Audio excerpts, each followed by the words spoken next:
بسم اللہ الرحمن الرحیم اللہم نحمدک کما ترضی و نصلی علی حبیبک و آلہ کما یرضی و نحب محبوبک کما ارتضی اما بعد صلی اللہ علی حبیبی محمد و آلہ وسلم۔ ناظرین محترم، آج کی نشست میں ہم انشاءاللہ چند تربیتی باتیں جو ہے علماء کرام کی خدمت میں خصوصاً رکھیں گے اور عوام الناس کو بھی اس سے فائدہ ہوگا۔ پہلی بات یہ ہے کہ پہلی تربیت یہ ہے کہ علماء کرام جتنے ہیں کیونکہ مدارس میں پڑھ کے نکلتے ہیں ان کے وسعت ظرفی ہونی چاہیے، ظرف وسیع ہونا چاہیے، ذہن وسیع ہونا چاہیے، دل و دماغ کھلا ہونا چاہیے۔ کالج اور یونیورسٹی سے جو طلباء نکلتے ہیں ان کا ذہن جو ہے وہ کشادہ ہوتا ہے، کھلا ہوتا ہے، اور وہ ملیں گے بڑی خوش اخلاقی کے ساتھ ملیں گے تمام مسلمان بھائیوں کو۔ لیکن اگر مدرسے سے کوئی طالب علم پڑھا ہوا ہوگا تو جتنا بڑا عالم ہوگا تو اب جب اس سے کوئی دنیا دار ملے گا تو ایسے ایک ہاتھ سے دور سے ملے گا، ایسے مسافہ کرے گا، اس سے غرور تکبر کے اندر۔ مدارس سے جو طلباء پڑھ کے نکلتے ہیں ان کی گردنوں میں سریہ ہوتا ہے، تکبر ہوتا ہے کہ ہم مولانا صاحب ہیں۔ ایسا نہیں ہونا چاہیے۔ عوام الناس جو ہے اللہ تعالیٰ کی مخلوق کے ساتھ جو ہے اخلاق کے ساتھ پیش آنا چاہیے، اور سنت طریقہ ہے کہ جس درجے کا آدمی آئے تو اس کو اتنا پروٹوکول دینا چاہیے۔ کوئی M P A M N A آ رہا ہے تو اس کو اس درجے کا دیا جائے، کوئی قوم کا بڑا آ رہا ہے تو اس کو اس درجے کا دیا جائے، مالدار آ رہا ہے، زمیندار، تو اس کو بھی پروٹوکول دیا جائے اس درجے کا، کوئی غریب آ رہا ہے تو اس کی حیثیت کے مطابق اس کو دیا جائے۔ یہ سنت طریقہ ہے۔ اور ان کی جو ہے دوسری بات یہ ہے کہ یہ فتویٰ بڑے جلدی لگاتے ہیں۔ اگر کوئی آدمی جاٹ ہے، عام آدمی ہے، اور بھول کے مسجد کے اندر وہ قدم جو ہے دائیں کی بجائے بایاں رکھ کھڑا ہے، ہوا ہے، بایاں اس نے رکھ دیا ہے، یہ فوراً فتویٰ لگا دیں گے کہ یہ تو جہنمی ہے، اس نے بایاں پاؤں رکھ دیا۔ وہ بھول گیا ہے، اب وہ کیا وہ کٹوا دے، اپنا پاؤں کٹوا دے، وہ بھول جو گیا ہے، بھول چوک تو اللہ تعالیٰ بھی معاف کرتے ہیں، تو ایسے فوراً فتویٰ نہیں لگانا چاہیے۔ تو یہ بھی بنیادی چیز ہے۔ تو اب یہ کہ ان کا ذہن وسیع کیوں نہیں ہوتا، کشادہ دل یا ظرف کیوں نہیں ہوتا، اس کی وجہ یہ ہے کہ مدارس میں بچے ہو جاتے ہیں، کوئی جتہ ہے، کوئی کمہار ہے، کوئی چڑوہ ہے، کوئی موچی ہے، کوئی یہ چھوٹی قومیں ہیں، کمیوں ہیں، تو ان کے بچے جو ہے مدارس میں جاتے ہیں۔ اب وہ جو کمیوں کا بچہ ہے تو اس کا ذہن بھی تھوڑا ہوتا ہے، خان صاحب، ملک صاحب یا جو ہے ایسے جو ہے بڑے لوگوں کے بچے مدارس میں نہیں جاتے، وہ نہیں ڈالتے۔ اب وہ بڑے کسی خاندان کا بچہ جب مدارس میں جائے گا نہیں تو اس کا ذہن جو ہے وہ خاندانی تو ہوگا نہیں، وہ مدرسے سے پڑھا ہو تو مدرسے سے پڑھا ہو کم ہی ہوگا تو اس کا ذہن بھی ہو، اس لیے کم ہوتا ہے۔ کشادہ دل یا کشادہ ذہن والے وہ بچے نہیں ہوتے۔ اب دیکھیں ایک بہت بڑا سبق کا موضوع واقع ہے کہ ایک مسجد کے اندر امام صاحب نماز پڑھانے لگے، تو اب جو ہے ایک داڑھی منڈاتا تھا آدمی، چلو داڑھی منڈانا ایک فاسق فاجر آدمی ہے، گناہ گار ہے، لیکن مسلمان تو ہے، اس کو بھی شوق پیدا ہو سکتا ہے کہ میں اذان پڑھوں، تکبیر پڑھوں۔ اب وہ داڑھی منڈواتا تھا اور اس نے تکبیر پڑھنے کو اس کو شوق ہوا، تکبیر پڑھنے لگا تو عالم صاحب نے جو ہے امام صاحب نے روک دیا، تیری داڑھی کٹی ہوئی ہے۔ ساتھ داڑھیوں والے 3-4 آدمی کھڑے تھے تو اس کو امام صاحب نے کہا کہ تم تکبیر پڑھو۔ اب وہ ان کو تکبیر آتی نہیں تھی، اب ادھر سے امام صاحب اللہ اکبر اللہ اکبر خود ایک جملہ پڑھتا، ادھر سے وہ داڑھیوں والے اللہ اکبر اللہ اکبر پڑھتے، ادھر سے یہ اشہد اللہ الہ الا اللہ پڑھتا، ادھر سے وہ اشہد اللہ، اس طرح انہوں نے نماز شروع کی۔ اب اللہ کے بندے، اگر ایک داڑھی مڈاتا ہے آدمی، اس کا فعل ہے چلو گناہ گار ہے لیکن مسلمان تو ہے، اب اس کے اوپر فوراً جو ہے ایسی سختی کر دینی یہ تو اچھا نہیں ہے، اس سے تو وہ دور بھاگ جائے گا۔ تو اس کو قریب کرنا چاہیے، اس کو شوق جو ہے پڑھنے دو تکبیر، اس کو اذان پڑھنے دو، تکبیر پڑھنے دو، اس میں کیا حرج ہے، فوراً فتوے کی طرف چلے جائیں گے۔ اچھا، اب سوال ہے کہ یہی مفتی صاحبان جس وقت مصر سے یہ جو قاری آتے ہیں یہاں ہمارے ملک پاکستان میں،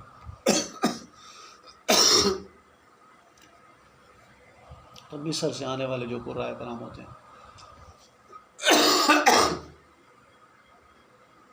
تو اب ان کے مصر سے آنے والے جو قاری ہوتے ہیں وہ زمزم سے دھلے ہوئے تو نہیں ہوتے، ان کے ہاتھ بھی چومیں گے، ان کے ماتھے بھی چومیں گے، ان کو امامت کے لیے مصلی پر بھی کھڑا کریں گے، یہی مفتی صاحب شیخ الحدیث صاحب، تو یہ ان کو جو ہے اپنے مسلح پہ کھڑا کریں گے، تو کیا ان کا داڑھی مڈانا وہ ٹھیک ہو گیا؟ وہاں ان کو یاد نہیں آتا فتویٰ لگانا. یہاں ایک عام آدمی اگر کوئی تکبیر پڑھنے کو اس کو شوق پیدا ہو جائے اذان، تو اس کو فوراً منع کر دیتے. کیا جو یہ مصر ہے وہ اللہ تعالیٰ کا گھر ہے؟ وہ بھی تو ایک ملک ہے. تو یہ بہت بڑا سبق ہے اس میں. اور پھر جو ہے یہ باتیں بہت ضروری ہیں. تو یہ علماء کرام کی خدمت میں عرض کر رہا ہوں کہ ایسے فتویٰ نہیں لگانا چاہیے. اور پھر دیکھیں کہ کھانے پینے کا ان کو بہت زیادہ شوق ہوگا. ایسے جو ہے اپنا یہ نہیں دیکھیں گے کون کس حالت میں ہے. اب کھانے کا ان کو لالچ ہوگا.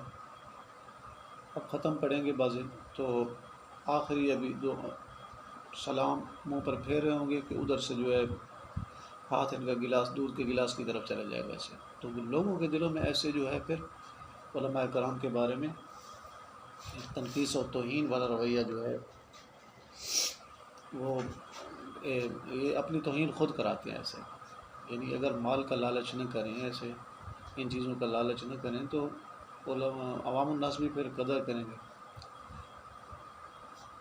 تو جس وقت ان کا یہ لالچ ہوگا کھانے پینے کا، یہ اپنے آپ کی خود بے عزتی کریں گے.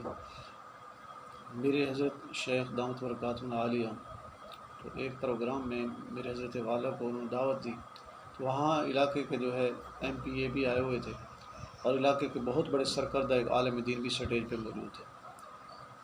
اب وہ ایم این اے چونکہ وہ 5-6 پروگرام پہلے وہ جو ہے اٹینڈ کر کے آ رہے تھے. سیاسیوں کو کام ہوتا ہے وہ. تو جب جس وقت کھانا جو ہے دعا ہو گئی تو کھانا شروع ہوا، تو انہوں نے تھوڑے سے چاول لیے پلیٹ میں کھانا شروع کر دیا.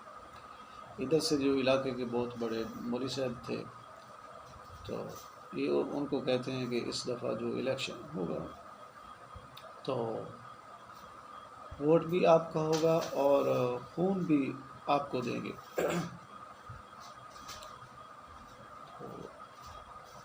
اب وہ ایم پی اے صاحب جو ہے انہوں نے پتہ کیا کہا، انہوں نے کہا کہ مولوی صاحب کھانا کھل گیا ہے، شروع ہو جائیں. اب کیا ہوا بھلا کہ اس حد تک نوبت کیوں گئی کہ یہ علماء اپنی نقدری خود کراتے ہیں.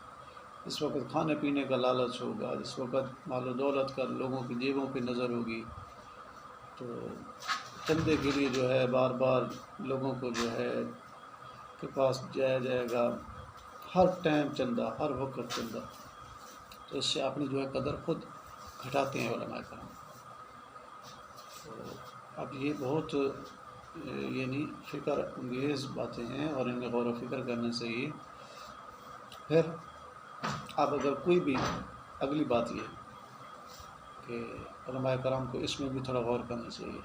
کوئی آدمی ان کے پاس ملنے کے لیے آئے تو سب سے پہلے اس کے پاؤں سے سر تک دیکھیں گے کہ اس کی کوئی تنقیدی نگاہ سے کہ کوئی چیز مجھے نظر آئے میں اس پہ فتویٰ لگاؤں.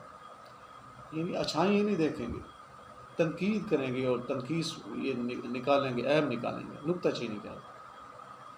اور کچھ نہ ملے چلو جی شلوار چادر ٹخنوں سے نیچے لہٰذا فارغ ہے، یہ تو فوراً جہنم میں جائے گا. تو جہنم میں لے جانا یہ جنت میں لے جانا یہ اللہ تعالیٰ کی ذات کی طرف سے ہے. کسی کو جنتی بنانا یا دوستی بنانا یہ اللہ پاک، اللہ تعالیٰ کسی کو چاہیں گے تو جنتی بن جائے گا، اللہ تعالیٰ نہیں چاہیں گے تو عذاب. یہ اللہ تعالیٰ کے معاملات ہیں. تو ایسے نعوذ باللہ جو ہے یہ اپنی طرف سے یہ خود ایسے کسی کو جنت کے سرٹیفکیٹ دینا یا دوزخ کے سرٹیفکیٹ دینا، یہ مولوی صاحبان یہ اپنی طرف سے ایسے جو ہے شروع رکھتے ہیں ایسے فتویٰ جات. تو یہ نہیں ہونا چاہیے، ایسے نہیں فوراً فتویٰ لگا دینا چاہیے. اللہ تعالیٰ کی ذات بڑی غفور الرحیم ہے. اللہ تعالیٰ تو حضرت موسیٰ علیہ السلام جس وقت وہ ایک آدمی سادہ سا کھڑا ہو کے کہہ رہا تھا یا اللہ تعالیٰ آپ مجھے ملتے، میں آپ کو غسل دلاتا، کپڑے نئے پہناتا، میں آپ کو تیل لگاتا، تو وہ تو اپنی محبت میں کہہ رہا تھا. حضرت موسیٰ علیہ السلام اس کو ڈانٹ دیا تو اللہ تعالیٰ نے وہی بھیجی، میں میرے کلیم اس کی یہی ادائیں مجھے پسند ہیں، جاؤ ان کو تسلی دو. حضرت موسیٰ علیہ السلام کے لیے جو ہے سخت آرڈر آ گیا. تو اللہ تعالیٰ کو تو اس سادے بندے کے الفاظ بھی پیارے تھے. اور اللہ تعالیٰ نے تو کتے کے بچے کے پانی پلانے والی اس عورت تھی یا جس کا واقعہ آتا ہے حدیث کی کتابوں میں آتا ہے کہ کتے کے بچے کے پانی پلانے والی اس وہ جو گناہ گار عورت تھی یا مرد تھا، دونوں طرح کے واقعات تھے، اس کو بھی اللہ تعالیٰ نے معاف کر دیا تھا، حالانکہ اس کی تو کوئی عبادت بھی نہیں تھی۔ تو اللہ تعالیٰ کے دربار میں پتہ کون سی نیکی کسی کی قبول ہو جائے، ایسے فتوے نہیں لگا دینے چاہیے۔ جنت کے اور دوزخ کے سرٹیفکیٹ جو ہے مولوی صاحبان اپنی طرف سے تقسیم کر رہے ہوتے ہیں۔ تو مولوی صاحبان کو جنت دوزخ کا ٹھیکیدار نہیں بننا چاہیے، گزارش یہ کر رہا ہوں میں۔ مزید انشاءاللہ ہماری تربیتی ایسے ویڈیوز بھی آئیں گی۔ آخر دعوانا الحمدللہ رب العالمین۔ اور فکر کرنے کی باتیں ہیں یہ۔ اللہ تعالیٰ مجھے آپ کو ہمارے اندر جو کمی ہیں وہ اللہ تعالیٰ ختم فرمائے۔ ہماری تربیت جو جیسے ہماری مشائخ تربیت فرماتے ہیں، تو جو ہماری تربیت کے مطابق جو ہے اللہ تعالیٰ نے عمل کی توفیق عطا فرمائے، اور اللہ رب العزت میرا آپ کا ہمیں ناصر ہو۔ ملتے ہیں اگلی ویڈیوز میں، تب تک کہ اللہ حافظ۔ اس سے پہلے اگر آپ نے ہمارا چینل سبسکرائب نہیں کیا تو سبسکرائب کریں، گھنٹی کے بٹن کو دبائیں تاکہ آنے والی ویڈیوز کا نوٹیفیکیشن آپ کو وقت پر پہنچ سکے۔ السلام علیکم ورحمۃ اللہ۔